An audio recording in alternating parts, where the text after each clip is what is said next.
This is a place in Jerusalem. We're actually talking about right here along this west wall of the city of 30 A.D. This is the Temple Mount. This is the western wall of the Temple Mount. The temple was destroyed, no longer there. So when people say, it's the western wall, is the western wall of the temple. This is the western wall of the Temple Mount. This is the western wall of the city. This western wall is not the western wall of the temple. The temple is gone. Jesus said not one stone will be left upon another. It's gone. We can maybe find fragments of parts of the temple decorations that they found. There's piles of stones. I've stood on them down here, just piles of stone where the Romans pushed it off. But this is a retaining wall that holds up, that kind of frames this flat platform here. You can see it right here. Here's the eastern wall right here, and the western wall is on the other side. This is the southern wall. And these steps and some of these stones, especially these lower stones, are the actual stones of the first century. So you can do excavation and find a wide variety. It's amazing how many things you can find. This right here is what we're looking at right here. This is where Herod's palace was at. It was long. It's called the Citadel today. He built 3 major towers right here, named one after one of his brothers, Fossil, named one after his favorite wife, Mariam. And he built these towers right here. Josephus records them. You still see the foundation. They've been torn down and then rebuilt, but the lower levels, the foundations of those towers are still there. But this was all Herod's palace right here. This wall was excavated, this western wall of the city, was excavated in 1970 to 1975 during that time period. And they found no walls or gates in this except one gate right here. There's a gate going right here into the city. And it's a what do you call it? It's a for a person to go through, a postern gate. It's not like a city gate where chariots would go in, horses in public travel. It's just for like a person or a few people to go in and out of right here. There's a gate right up here. Now, back in 30 A.D., this is clearly the place of Jesus' crucifixion. It's where the Church of the Holy Sepulchre is at. There's no, you can talk about it. There's up here, there's Calvary, Gordon's tomb, which is an Old Testament tomb. It's got a place that looks like the skull, a rock formation.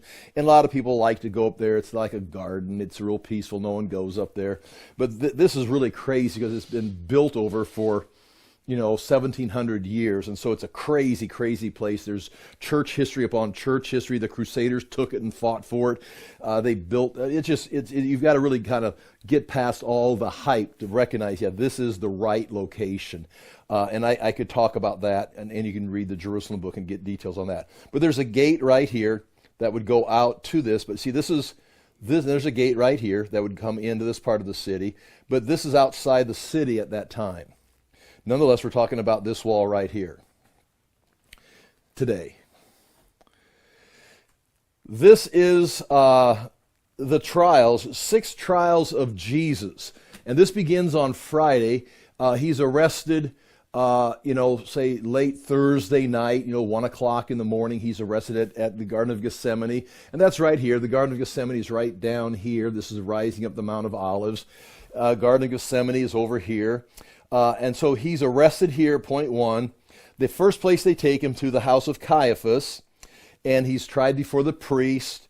And then they take him from here. The Last Supper was right in the same area. This is kind of like the rich part of the town right here. The high priest lived here. You're going to have the Hasmonean Palace where Herod Antipas has come down for the Passover.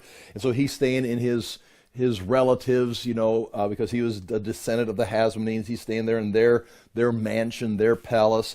The Caiaphas, he's got it. The high priest, they've got a palace. And Jesus was apparently at John Mark's house, where John Mark's mother had a nice house in nice part of town. I mean, Jesus isn't having the Last Supper, down in the ghetto somewhere. He's in the nice part of the city having the Last Supper. And that's pretty much well detailed. And he was in the upper room. It's been prepared for him. So he goes from here for his first arrest, or his arrest out here, and comes back in this part of the city and goes to the house of Caiaphas and all those details where the priests try him. And finally they take him, when they find him guilty, they take him where they're going to accuse him to the Sanhedrin. The Sanhedrin's going to find him guilty. The high priest will meet with him there. And then they take him. Now, I have changed this in 2000. 2008 in the framework book, and then by 2010 I had to print it again, made some adjustments. Because here's Fort Antonia. Are you okay? Are you still kind of with me here? I'm throwing a lot of stuff at you. I'm not even to the point of the story yet. Via Dolorosa. You've heard of Via Dolorosa, the way of mourning. That's all messed up. I mean, you're going to follow the way of the cross. They come in the Lion's Gate. They go down this way. They've got places and stuff. And so that's fine. I mean, you're talking the Crusaders trying to figure stuff out, and they end up at the right place. They end up at the Church of the Holy Sepulchre. But you've got to really read the text of Scripture to find out there's 6 different trials that Jesus faces. And I used to have at the Fort Antonia, that's the garrison right up there on the west side. It's right up on this part. You can still see the foundation stones of it. I'm trying to think if there's anything I've got here.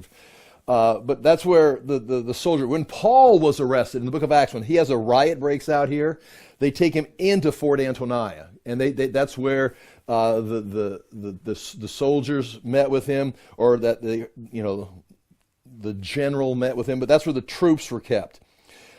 This was Herod's palace over here. So Herod had died, and they had replaced Herod with a governor. And the governor was at this time Pilate. He's a Roman. He stays in Herod's palace. I had him staying here, but as I studied and I read other people's material, that would be like staying in the barracks. The governor's not going to stay. He's going to stay at the luxurious Herod's mansion palace, his citadel. And so Pilate is here. The high priests are here. Herod Antipas, who's from Galilee, has come down and is at the Hasmonean palace. And Jesus is going to appear between to the high priest and then the godfather Caiaphas, both the priest and the high priest, or the high priest and the guy behind the scenes, the big money, the government behind the government, the shadow government. So you got the high priest, and you got Caiaphas, who's running, or Annas, the Caiaphas, the high priest, and we have found, not we, but they have his sarcophagus. They found his family tomb. And then Annas, the retired high priest, he was dismissed by the Romans, but he still controlled things. Think of Joe Biden and Obama. Joe Biden's the president, but before you have any permission, you meet with Obama, and that's where it was right here. You got Caiaphas, the high priest, but they bring in, they go the other way. They meet with Caiaphas, and then they bring him to the high priest Annas, and they bring him to the high priest Caiaphas. Nonetheless, they take him to the Sanhedrin. They condemn him at the Sanhedrin, and that's going on all night long. From 1 o'clock arrest, this is all night long they're having trial. 1, 2 priestly trials, 3 the Caiaphas trial, or the Sanhedrin, and then they take him to Pilate to have him executed. I used to have it going up here to Pilate, to Fort Antonia. I now think it's in the Herod's palace. So I used to have a line coming here to Herod's palace. Just a general somewhere. Now what I'm going to tell you is exactly where it took place. This is new information for me. I've walked by it multiple times. I ran laps around it and ran by it. I filmed looking the other way because I had already taken pictures of this rock formation and stuff and never paid attention to it. I labeled it as a gate, and it is, but just didn't understand it until more recently, and it's been 2012, I bumped into the information. I did not understand how to process it, and I've gone through different things, and now I'm going to tell you, there's, once again, no doubt about this. We know where Jesus' trial before Pilate was at. It was right here. So they would have taken him, Annas, Caiaphas, the high priest, to the Sanhedrin, and then would have came out this gate, came down the western side of the city. They're outside the city now, and approached Pilate.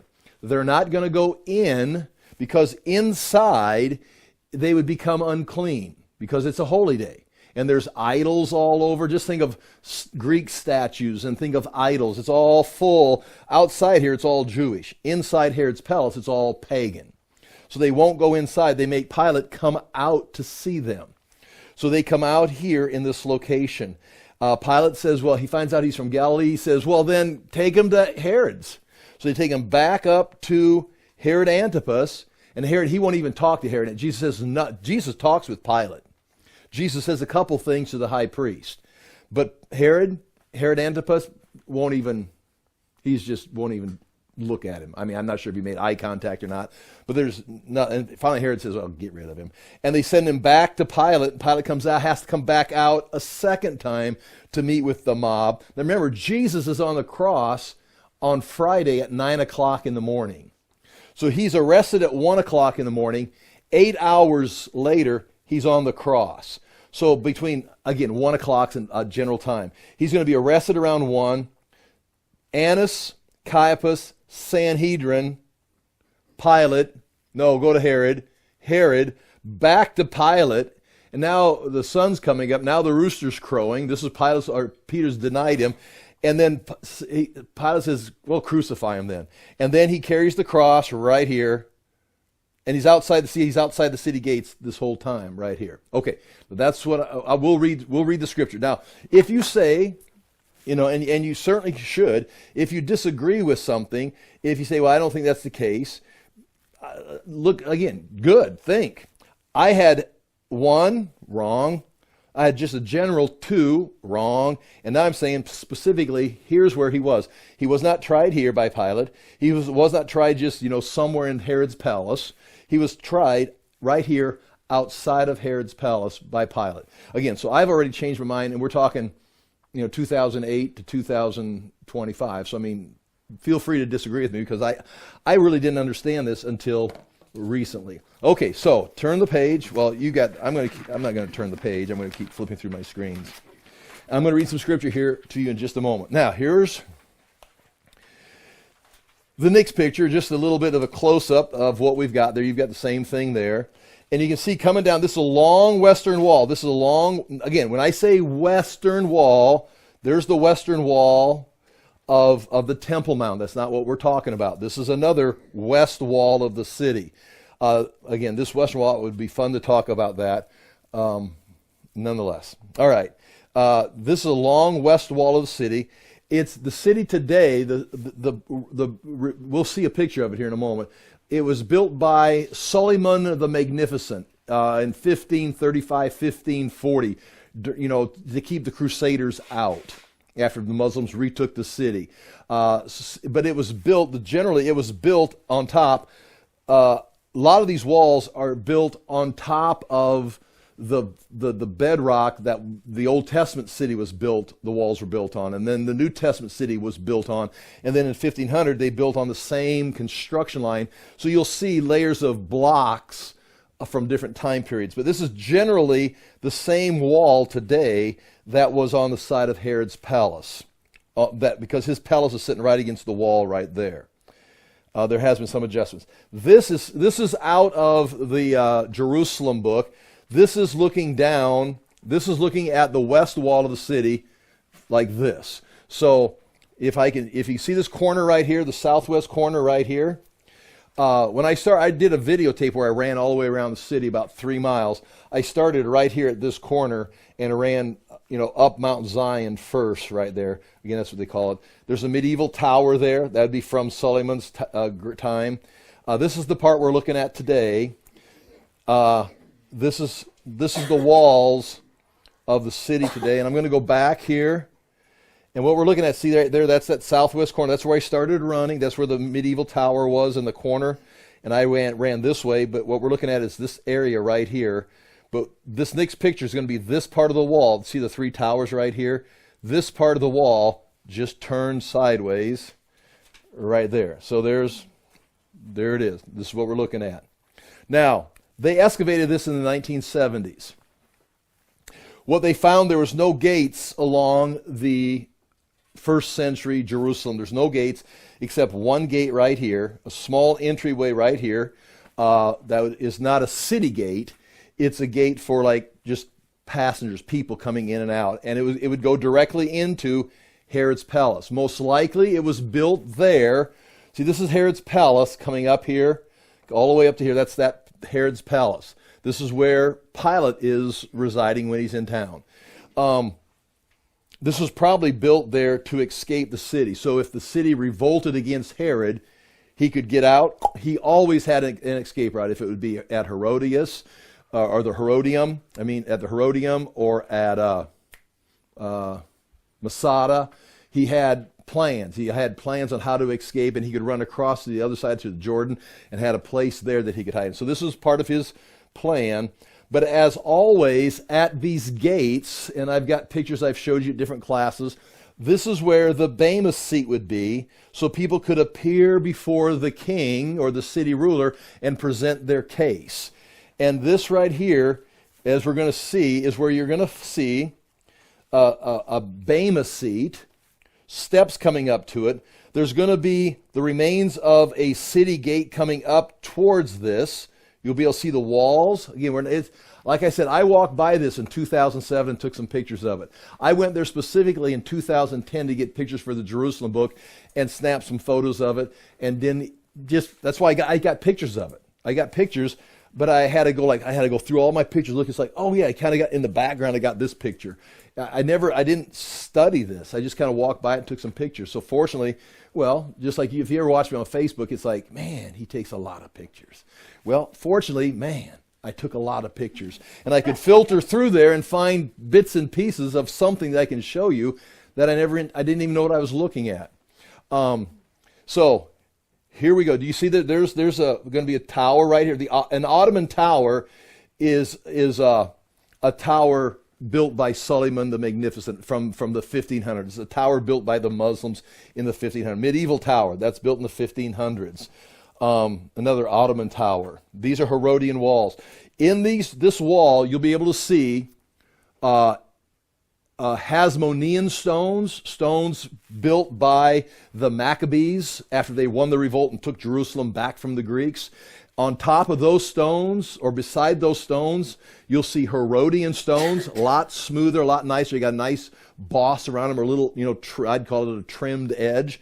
And then on top of that, you can see rougher stones, not as nice, built in the 1500s by the Muslims on top of it to rebuild it. So let's take a look now. There we have it. There's an Ottoman tower, okay?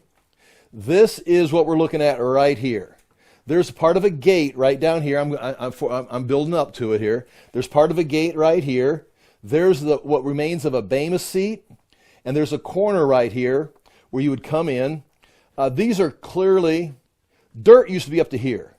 Before 1970, the dirt line ran right here. You could come up here and look right through those. Those are arrow loops or arrow slots where you could, on the inside, they're like a shelf with an angle like this, and there's a little sliver right there. They're all throughout the wall. They're from the 1500s. That you could look like this out there and shoot arrows, but you could rotate. It's like you could almost get 180 degrees. It's like a weaponry. So you could shoot arrows from those slots, but to get hit by an arrow, someone's going to have to be pretty good shot. And those are called arrow loops. Nonetheless, the wall was cut. The dirt came all the way up to here. In 1910, they excavated down, and they began to find stuff. Here is another picture. Now I'm up by the wall looking this way, and I took all these pictures accidentally. Not accidentally. I'm taking a picture going like, I don't know. Looks important. I'll figure it out. This is the gate. I guess this is the west. This out here. This is the country. If you left Jerusalem in 30 AD, you're heading right down here is Bethlehem. You're heading you're out in the country.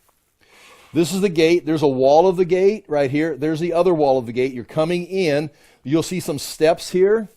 They'll be coming up to here. And then right in this area is going to be what we're going to call the Bema seat, where Pilate would have sat for judgment if he ever had to come out of the palace and face a crowd. This is just, things that I'm not sure what those are.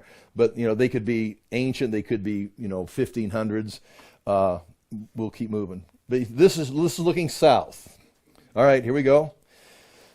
This is a great picture. I just put this in here because now I'm on the south side of the wall looking north. So I'm down here somewhere, just taking a picture all the way up the wall just to get an angle of the west wall of the city. See how it branches off up here? The Joppa Gate, you'd go into the city today up in here. This is all Herod's palace all along here. And then So you can see different types of stones here. And this is the Hinnom Valley. This is the valley, a natural valley descending down here and curving around the south side and joining the Kidron Valley on the east side. This is Gehenna, the Hinnom Valley. Ben Hinnom. The valley, Gehenna, it's the sons of Hinnom.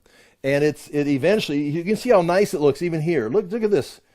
See how nice it even looks here. This drops down into the Hinnom Valley right down here because it moves down and then curves and hits the Kidron Valley on the south side. This is where idol worship broke out in the Old Testament. Manasseh. This is when Josiah turned the south part, and especially the south part where it comes down, turned into a garbage dump. To keep people from going there. He couldn't keep people out of the mall. They kept going to the shopping mall, and then he just turned it into a garbage dump. And so people would stop going down and worshiping idols. I just grabbed something that we were at the mall last night, a lot of people there. And so it's like, how do we keep these people from worshiping idols? Let's just throw all the garbage down there and burn it. And so, see how beautiful it is. So it was a luscious, in the Hinnom Valley, it's a garbage dump. But at times in the Old Testament, even today, you can see how lush and trees are growing down there. In fact, those pictures on the wall up there in the dining room and in the living room, that's me walking through the Hinnom Valley on the south side. If you look at this one, I'm looking this way to the east. Is that right? Which way? East. And looking on this one, I'm looking this way to the west. And I'm down in the south. I'm walking through the garbage dump where they used to worship idols in those two pictures. So I got two pictures of hell up on my living room. And that's where Gehenna became a term for the lake of fire. Where you'll be like Gehenna, all burning forever. Okay, so this is the Hinnom Valley. And this is the Hinnom Valley coming down here and looking up that western wall. All right. Now, this is that gate again. Here's the wall of the gate. Here's another wall of the gate. You see, it's not much. That's what I mean. I took pictures of it, but I didn't know what it was. Imagine this being built higher. If you come on Tuesday night classes, we went through the different walls and the different gates of different Old Testament cities.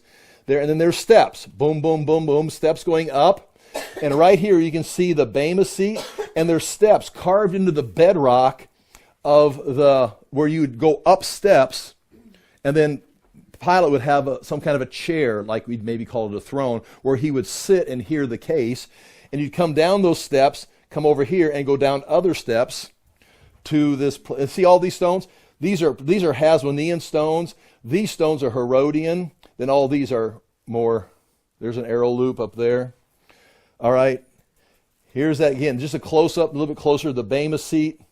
Again, I wish I knew what I was looking at, because there'd be a picture of me standing right there, and Tony would be taking it. I'd be doing some, archaeological pose like I was discovering something. But I'm just walking by going, I don't know, it looks important. And so fortunately, but there's the steps, there's the gate coming up there, there's the Bema seat. And this is, if you haven't figured it out, this is where Jesus had his last stand with Pilate. This is the place. The crowd would have came out here and stood right here in this gate.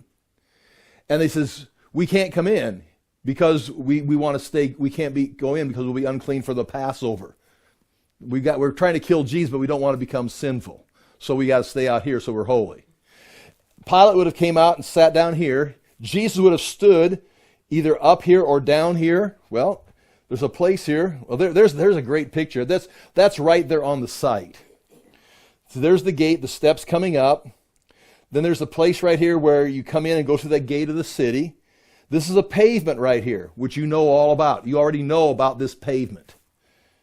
And then there's steps coming up to the Bema seat right here that I showed you several pictures of. And that would be, they go through there, and into here would be the barracks where the soldiers stayed. There's barracks in here also where a few of the soldiers were. And then Herod's palace up in here. So this is where the people would have been out here looking up at Pilate. Jesus would have been up in here. All right, here we go. There is the Bema seat. You can see the gate over here. They would have come up here. This is the Bema seat. There would be steps coming up there. And then right here, when they excavated this in the 1970s, there was pavement stones coming out. And this is part of this is disappointing, but it's part of archaeology. So they're trying to get down and find out what's here. So they're documenting everything. So you can go back in the journals, you can read about it. They got drawings of everything. But they couldn't get the pavement stones out of the wall because the wall was sitting on them. So there's like 4 or 5 pavement stones sticking out.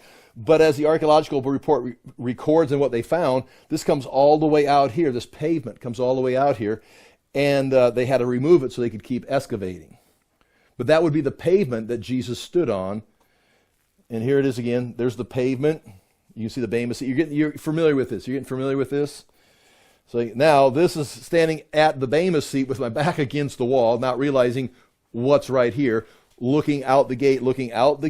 So there's the walls. There's steps right there. Looking down to the Hinnom Valley. Oh, look. A beautiful woman. See that? There she is. Oh, yeah. There she is. Tony right there. She's taking pictures too. There she is. So she's walking right by one of those. She's walking by. And there's Tony taking a picture. There's the pavement right here. This is the pavement coming right out here. The Bema seat's up here. Here's one wall of the gate. So Tony would be standing outside the gate right here. She couldn't be able to see originally because of the wall here. But she's looking right here where the crowd of Jesus, crucify him. That's where they're standing. This is the pavement, what's left of it, because there'd be a door here where they could have walked through. That's the pavement where Jesus stood when he was tried. And there it is again. I got it there. You can see some 1, 2, 3, 4 stones right there. Once again, I apologize because if I knew what I was looking at, I would have gone up there and I would have a picture of every piece of the stone. I'd have videotape or whatever. But again, this is part of the wall. This is the They would have gone up some steps here, up some steps here, stood on this pavement, looked left, and been able to go up some stairs where Pilate would have been seated. And then he had steps going up to his bench there. And then Pilate would have gone in and out of here from his palace, and Jesus, when he got whipped, would have gone into the soldiers and been brought back out and demonstrated there. Is that enough? And they said, no, crucify him. This is probably the best picture I've got. It's almost like I knew what I was doing. There's the 2 walls going up to the gate. There's the steps coming up. You go up, some more steps. You step up, and it's cut in the bedrock here. The pavement's on the bedrock right here. Then there'd be some kind of steps going up into here. This would be some elevated even higher. But this is the base of the Bema seat. You see the steps starting here. And so Pilate would be up here, come down steps, and there's Jesus. And then go in through the gate. Again, this would be new construction. A lot of this was destroyed by the Romans and destroyed in 135 by Hadrian. Went through the Crusades. It wasn't until 1530, 35, 40 that the Muslims, Suleiman the Magnificent, a great leader of the Muslims, rebuilt the city. Okay, so that's a great picture there. And there's Tony standing there. There, you see the colors here better. See the steps going up right here? There's even a pillar there that's got some carvings on it that was part of the Bema seat. That would be part of that's sitting right here. And she's standing. That sign says City Gate. That's the best we could come up with. This is the city gate of the old time. Okay, let's go find something interesting. It's like, what? This is right here. When Friday comes, they start talking about the crowd and Jesus' trial and crucify him. It happens here on the west side of the city. The Bema seat, he would be standing over here on the pavement. Tony standing there in the gate of the city. Now here's a drawing of it. This is just an artistic drawing of it. Steps going up. There's the gate going in. There's the pavement stones that he would have stood on. This is going up to the Bema seat. There's a close-up right there. You got a picture of what I'm talking about? Is this making sense at all? And now, this is, again, an artistic view looking down. This is the steps going up into the city gates. Tony was standing right here looking at that. This is where the pavement where Jesus would have stood. Pilate would have sat here. Maybe Jesus would have came up there and stood. And he would have presented him to the crowd. Would have put him back down here. He would have come into here. This is the main part of the palace up here. You can get a tour of this today. You can see a lot of this today. You get a tour of the citadel. See a lot of the stuff that was there in Herod's day, the foundation stuff, and plus it's been rebuilt. Then down on this side, there was a barrack where some soldiers stayed also. So Jesus would have come in here when he was handed to the soldier, and watch this. Boom. You want to see that again? There's an artistic view of it. Now this is an aerial view. This is where they were, the soldiers. This is going up here. Does that bother you? Parking lot. I mean, we got the whole world to park in. Can we excavate this? It's everything's. I mean, they're used to. Everybody knows if you started digging through your floor, you're going to dig into the Byzantine time period. You're going to dig into the New Testament time period. You're eventually going to find the time of David and the Canaanites. So stop digging because we got to get to work. I mean, they live here, you know. So I mean, it's a different world. And me, if you find a silver dime at the grocery store, you keep it because they stopped making these in 1964. It's a silver dime. It's 1964. Wow, that's ancient. So we did different worlds. Okay, but anyway, you see the stones right there. That's the gate, the steps, and this is where the crew, they would have a door come in here. And again, this is the artistic view. Oh, wait, stop. Oh, yeah. Oh, good. Okay, now they did do this. They did take part of this area here to get more parking lot. But to get more parking lot, they did excavate part of it and went down as far as they could. And what they found was a Roman floor and here it is. This is clearly Roman. Oh, wow. So that's where Jesus would have stood when he was. I mean, it would have been. It's something. See, again, we can be pretty precise. This is where the crowd was standing outside the city. Jesus would have walked up these steps and had to stand on the stone pavement here. Pilate would have been at the Bema seat. Jesus would have gone into here with the soldiers, and somewhere in this area, he would have been flogged and whipped and put a crown of thorns and then sent back out because there's a lot of going in, going out right here. And this is where he would have come in. And this is not, see, they've excavated down, and this is right from, that's the barracks pavement where Jesus would have stood trial, or not stood trial, where he would have been whipped. Now there's again, outside looking at the city gate. Now, with that, what I would like to do, I'm going to read through these verses right here. Mark chapter 15. And that what I just showed you is, again, I'll use the word scientific. That's boots on the ground. That's archaeology. Those are I took that photograph. See that there? See me right there? I got my hat on, got my camera. There's my shadow. That's the best I got of myself is a shadow. I'm just a mere shadow. The beauty queen, she gets in more pictures than the shadow does. But this is it. And so archaeology has explained this, digging down from the 70s, they found this. And this is the only gate that goes on this side of the city. It's the only gate that goes into Herod's palace except from inside the city. But you're going to see in this story, so you can figure out something on the other side, but here's the Bema seat. And as you read this story, you hear things. See if you can find some things. We're going to read some verses. See if you can find some things that, well, you know the story, but now that you've got this, you can be reflective. You can be, spiritual. You can be, thinking about Easter. You can look at this in a critical sense. Does the information stack up? Do you think Pilate was trying Jesus at Fort Antonia, right by the Temple Mount? Do you think maybe, just see if all these pieces come together. Remember, they're outside the city. The people can't go into Herod's palace because they're Jews and it's a holy day. And they're outside the city. And so all these things should line up. There should be a lot of going in and going out. Here it is. Chapter 15, I'm going to read 1 through 15, NIV. Very early in the morning, see this is, the chief priests with the elders, the teachers of the law, and the whole Sanhedrin reached a decision. So this is Jesus' third trial. Annas, Caiaphas have already met as the priest. He's on the Temple Mount. And the Sanhedrin, they've reached a decision. I think we should kill him. They bound Jesus, led him away, and handed him over to Pilate. So now in your mind, they led him away to Pilate. Where's Pilate? Again, you don't need to know. Here's the information, but it's kind of fun. You can see where they take him from the Temple Mount now, somehow get him out here.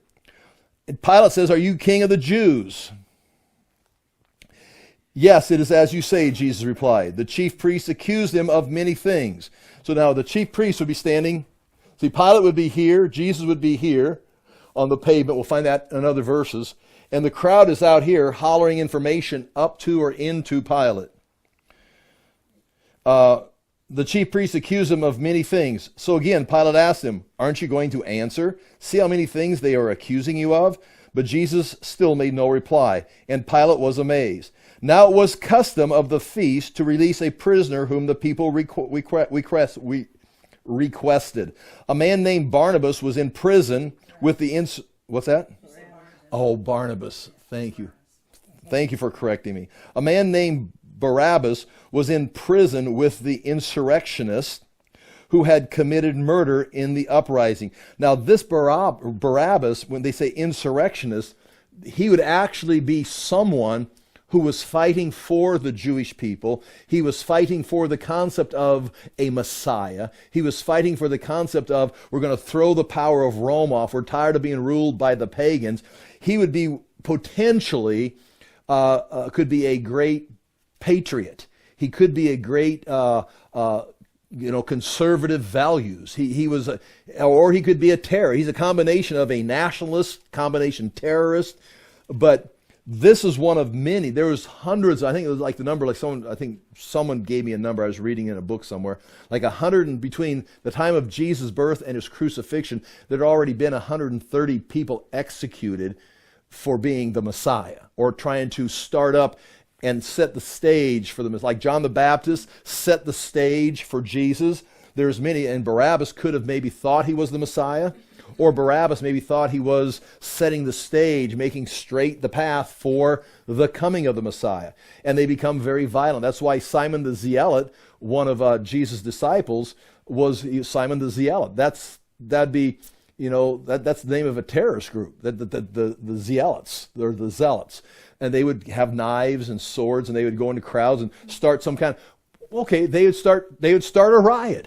I mean, it's exactly what you see. They'd go into crowds, they'd start a protest, they'd work up the people, maybe have to, like you want to storm the Capitol, and so they'd storm the Capitol and say, oh, we've got a riot started. They'd stab a couple people in the crowd, no one could see who did it. It's like, oh, they're murdering, it's the Romans, they're murdering people. And they'd cause these things. The Romans would continually push this down. So one of Jesus' disciples was Simon the Zealot, which means he was Simon the terrorist that was going to all these, protests, getting paid by George Soros to, burn Teslas or something. And then Jesus says, Simon, come follow me. And he ends up being one of the disciples. Well, Barabbas was it doesn't say he was a thief. It doesn't say he was, a sexual offender. It says he was an insurrectionist.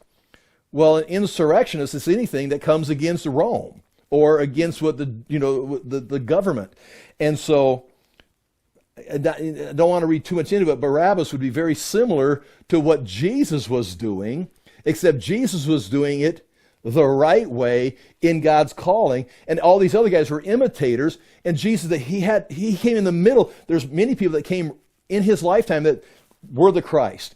And Jesus says, after me, many will come saying, I am he, I am the Christ. And so you can think about, modern times, some modern prophet somewhere, and that's goofy. But he's talking about guys that were going to come to the Jews in the next 100 years. And that's how Rome ends up getting burnt down in 70 AD. And then 135, another group rose up, the son of the star. Help me out. It's 135. Who's the revolt? Not the Mac. It would be. It just forgot fell on my mind.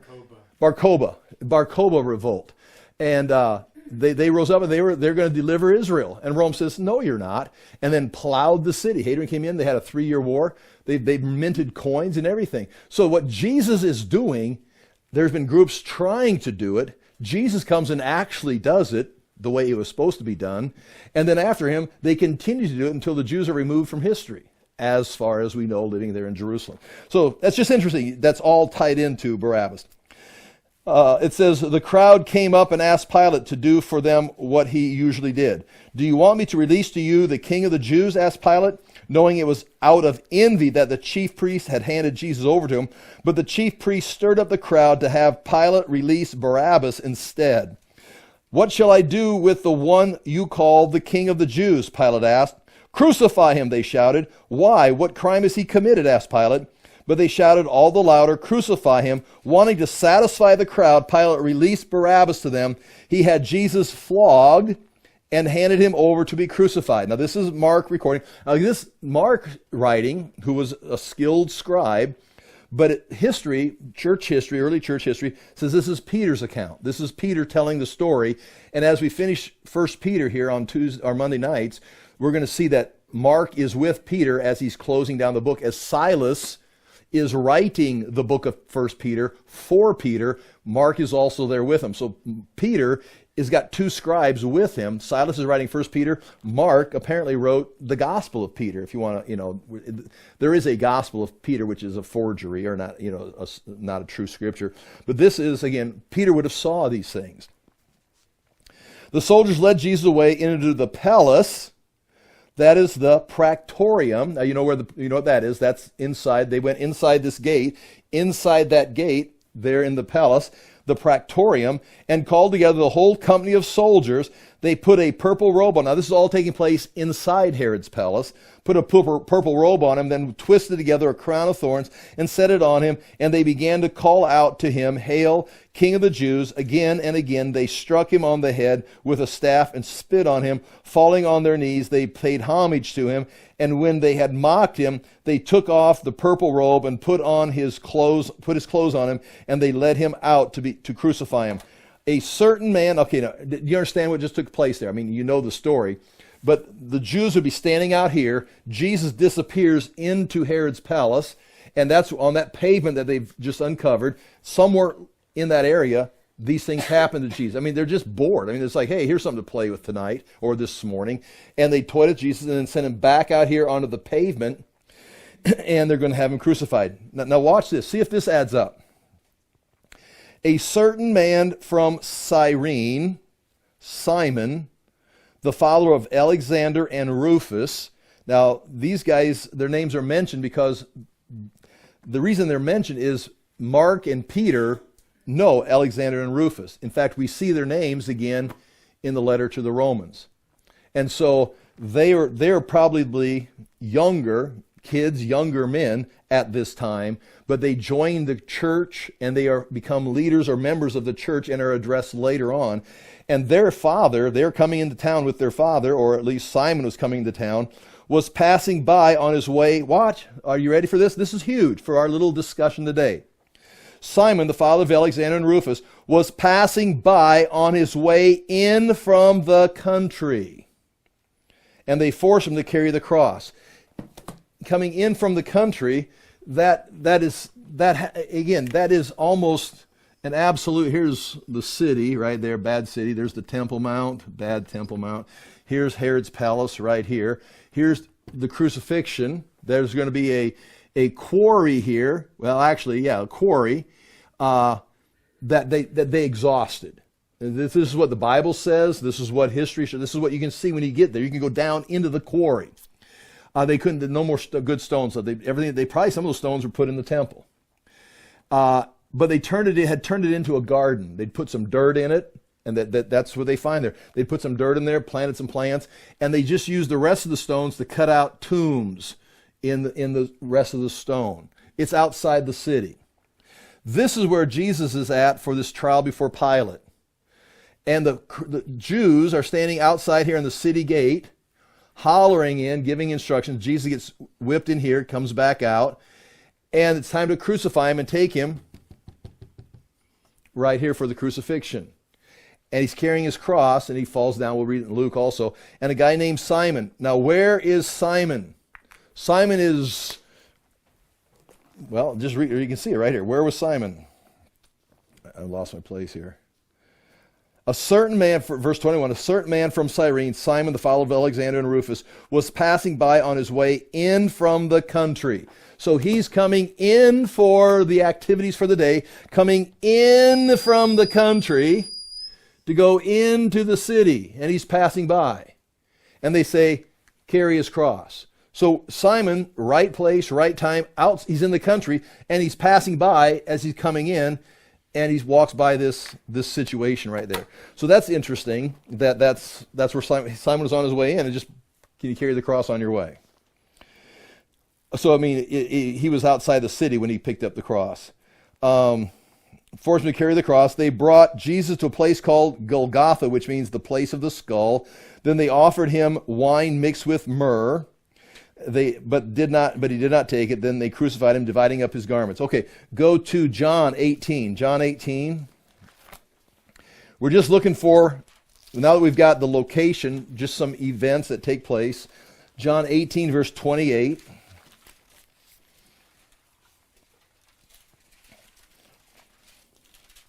John 18, verse 28. And it's going to be the same situation. Then the Jews led Jesus from Caiaphas to the place of the Roman governor. Now, Caiaphas, they actually go from Annas to Caiaphas, the old high priest, the present high priest, to the Temple Mount, to the Sanhedrin, and then to the Roman governor.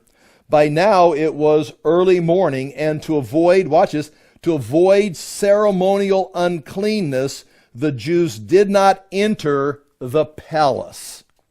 So this whole palace complex, they did not enter it. And so where's a good place to be there, but not be in the palace? It can't be. There's no other place on the outside. You could maybe come in. Maybe there's a place to come in on this side, but now you're in the city. So again, it supports this place right here. They wanted to avoid ceremonial uncleanness. The Jews did not enter the palace. They wanted to be able to eat the Passover.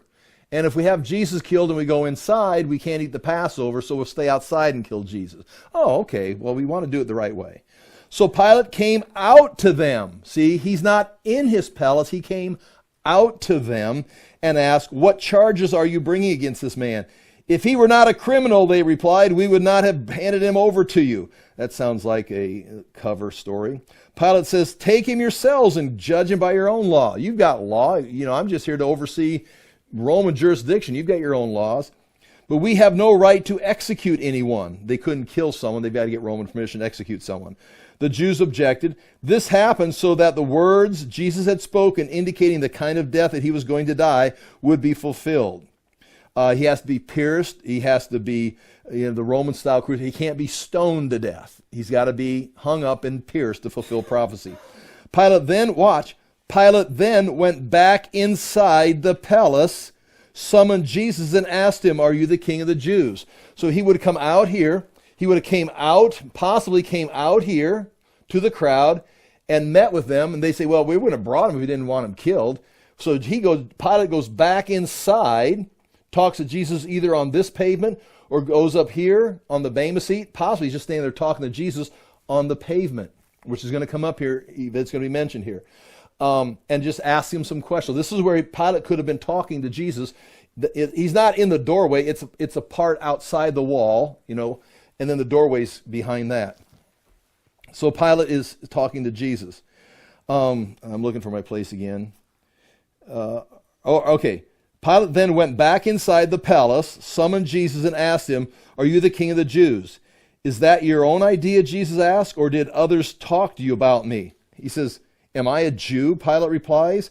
"It was your people and your chief priests who handed you over to me. What is it you have done?" Jesus says, "My kingdom is not of this world. If it were, my servants would fight to prevent my arrest by the Jews. But now my kingdom is from another place." "You are a king then," said Pilate. Jesus answered, "You are right in saying I am a king. In fact, for this reason I was born, and for this reason I came into the world, to testify to the truth." What a powerful statement. "Everyone on the side of truth listens to me." Pilate, what is truth? A great philosophical statement. Pilate asked. With this, he went out again to the Jews. You see, he was out here with the Jews. They said, "We want him crucified." What has he done? So he goes in, talks to Jesus, says, "Well, what is truth?" Comes back out to the Jews. He went back out again to the Jews. "I find no basis for a charge against him." So Pilate is more impressed with Jesus than he is with the Jews. "But it is your custom for me to release to you one prisoner at the time of the Passover. Do you want me to release the king of the Jews?" They shouted, "No, no, not him. Give us Barabbas." Now here, they call for Barabbas. In other words, in other readings, sometimes it looks like he goes, "Well, hey, give me somebody." And they bring Barabbas out. In this case, they initiate, again, which way it could go either way. But they know we would rather have that Messiah than this Messiah. We'd rather have that insurrectionist than the one John the Baptist anointed. They shouted back, "No, no, not him. Give us Barabbas." Now Barabbas had taken part in a rebellion. He'd taken part in a protest. I could just name off a bunch of funny stuff here, try to be comical. Chapter 19, are you still with me? Then Pilate took Jesus and had him flogged. The soldiers, now he goes back in again. Jesus goes into the praetorium in Herod's palace. The soldiers twisted together a crown of thorns and put it on his head. They clothed him in a purple robe and went up to him again and again, saying, "Hail, King of the Jews!" And they struck him in the face. Once more Pilate came out and said to the Jews, "Look, I am bringing him out, hoping to get mercy, to you to let you know that I find no basis for a charge against him." When Jesus came out wearing a crown of thorns and a purple robe, Pilate said to them, "Here is the man." As soon as the chief priests and their officials saw him, so again, Jesus would have appeared again on the pavement here, and Pilate would be talking to the crowd, they started shouting, "Crucify, crucify." So, I mean, again, I've said it already, you've already figured it out, but this is the place where Jesus was standing here in the doorway, that goes into the Bema seat hallway there. And the crowd is out here. This is where they're shouting, crucify him, outside the city gates. But Pilate answered, you take him and crucify him. As for me, I find no basis for a charge against him. The Jews insisted, "We have a law, and according to the law he must die because he claims to be the Son of God." When Pilate heard this, he was even more afraid, because he'd already talked to Jesus. Now he's afraid of what they said he said. And he went back inside the palace. "Where do you come from?" So he goes back inside again and talks to Jesus a second time. So he's going to appear a third time before the Jews. He's going to come out and talk to them in this location 3 times. "Where do you come from?"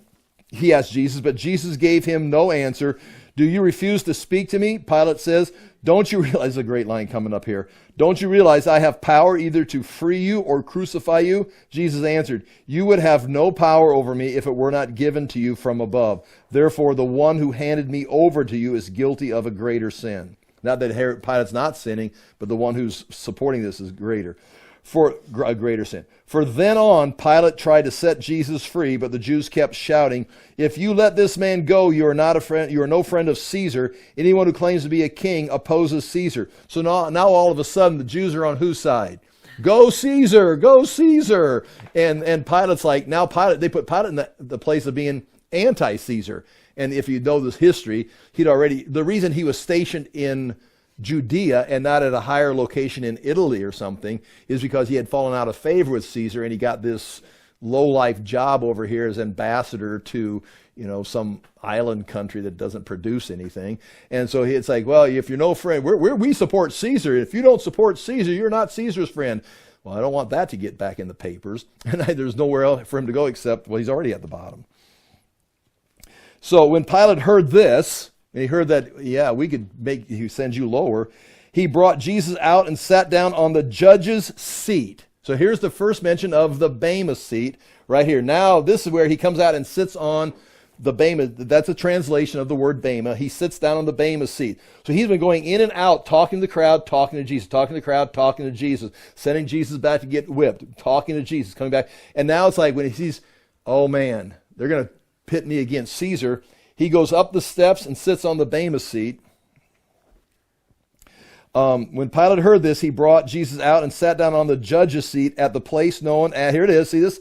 At the place known as the stone pavement, which in Aramaic is Gabbatha.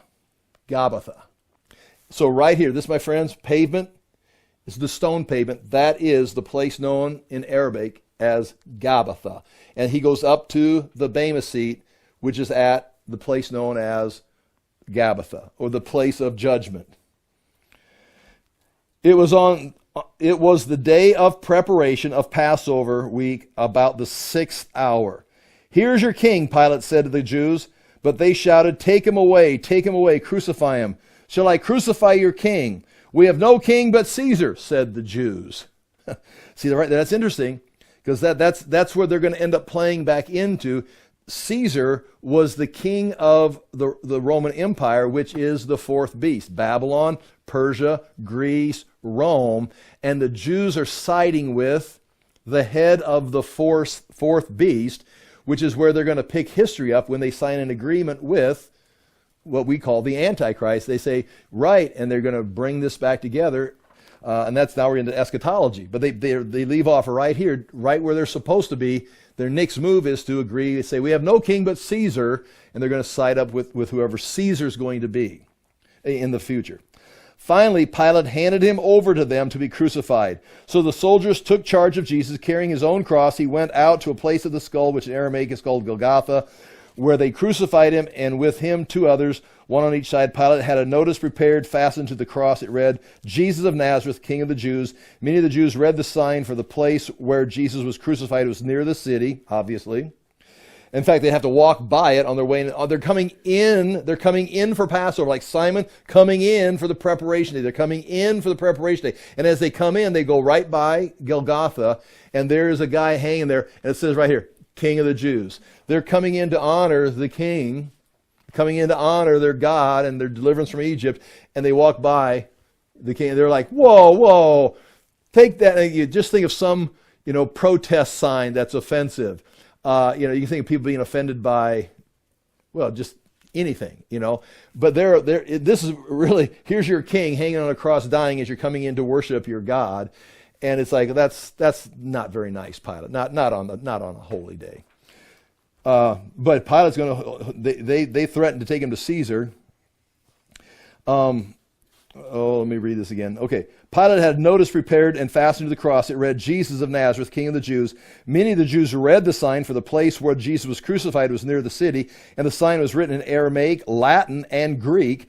The chief priests of the Jews protested to Pilate, do not write the King of the Jews. It's offensive. It's offensive to us. I'm adding that. But that this man claimed to be the King of the Jews. So in other words, you could have written claim to be the King of the Jews. In other words, don't do this claim. He just says king. He just labeled him. This is the King of the Jews. And they says change the verbiage. Pilate answered, what I have written, I have written. In other words, I didn't forget the verb. He is the King of the Jews. I mean, that's what Pilate said. He is the King of the Jews. When the soldiers crucified Jesus, they took his clothes. And now we go into the crucifixion and on like that. And we could read Luke 23, 1 through 25, and get some more information from that. But you can see several things, referring to Gabbatha the stones, the Bema seat where he went and sat, Simon coming in from outside the city, and they just would have taken him around right up here for crucifixion, and everybody's coming in this gate right here, walking by. It's like, well, don't be putting that up on a religious day. That's ridiculous. Again, what a culture.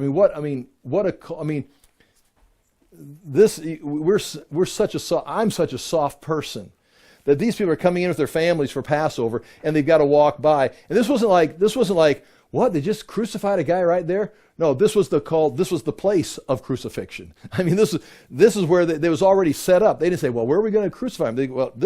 Where we crucify people. And where they crucify people?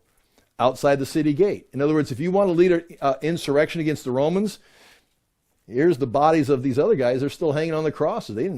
They hurried to take the bodies down because of the holy day. Otherwise, they just leave them up there as sign markers. Welcome to Jerusalem. Don't break the law.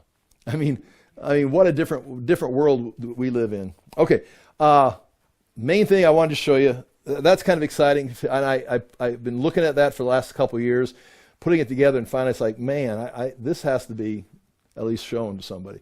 And so I hope you like that. And next week we'll come back to, and we will open the 6 seals. Now this is not real. This is not the actual wrath of God. So it's not the Ark of the Covenant. Don't be afraid. But we'll go through that next week and show you some things.